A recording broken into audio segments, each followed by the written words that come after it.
விஜய் அவர்களுடைய ஜனநாயகன் திரைப்படத்தோடைய அடுத்த சிங்கிளான ராவண மவண்டா அப்படிங்கிற சாங் வந்துட்டு பார்த்தா இப்போ வந்து வெளியிட்டிருக்காங்க. ஸோ சாங்க்கான ரிவ்யூ ஃபேன்ஸ் என்ன சொல்கிறாங்க அப்படிங்கிறத இந்த வீடியோ வந்து பார்க்க போகிறோம். ஸோ எனக்கு பர்சனலாக பார்க்கும்போது இது சாங் மணிக்கே தெரில, ஒரு பிஜிஎம் மணிக்கு தான் இருக்குது. ஏன்னா 1 நிமிஷம் 53 செகண்ட் வந்து தான் வச்சுருந்துருக்காங்க. ஸோ இது பார்க்குறதுக்கு அவ்வளோ பெரிய சாங் மணிக்கில் ஒரு சேசிங் சீனுக்கோ இல்லை ஏதோ ஒரு பெருசாக ஒரு விஷயம் சாதிச்சு முடிச்ச பிறகு இந்த படத்தில் வந்து போடுவாங்க போல்.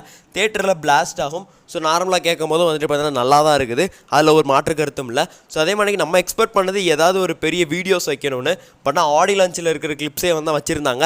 ஸோ அது ஃபேன்ஸுக்கு வந்து தான் அன்சாட்டிஸ்ஃபைடாக ஃபீல் பண்ணுறாங்க. ஸோ நமக்குமே அதான் ஏதாவது ஒரு 2-3 ஃப்ரேம் வச்சாங்கன்னா இன்னும் வந்துட்டு பார்த்தா ஹைப் அப்படிங்கிறது பூஸ்ட் ஆகும். ஸோ யாருமே எதிர்பார்க்கல ராவண மவண்டா சாங் வந்து வெளியிடுவாங்கன்னு, பட் வெளியிட்டு ஹைப் பண்ணாங்க.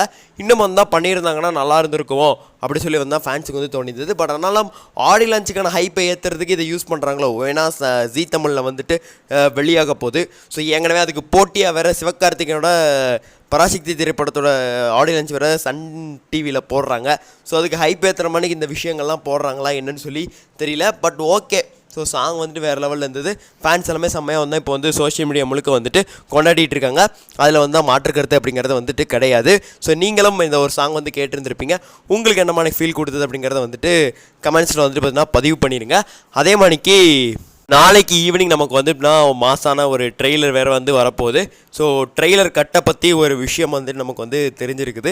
என்ன அப்படின்னா, இது ஒரு திரைப்படம் வந்துட்டு பகவந்த் கேசரியோட இது இருக்கா இல்லையா அப்படிங்கிறத ஒரு கிளியராக நமக்கு வந்து இந்த ஒரு இது தெரியப்படுத்திடும். அதுக்கு முன்னாடி இப்போ இந்த ராவண மவண்டாவே பகவந்த் கேசரியில் இருக்குதுன்னு சொல்லி நம்ம பசங்க வந்து ரெடி பண்ண ஆரம்பிச்சிட்டானுங்க. ஸோ இன்கேஸ் ஏதாவது ட்ரெண்ட் ஆச்சுன்னா அதையும் நான் வந்து வீடியோ போடுறேன். நன்றி, வணக்கம்.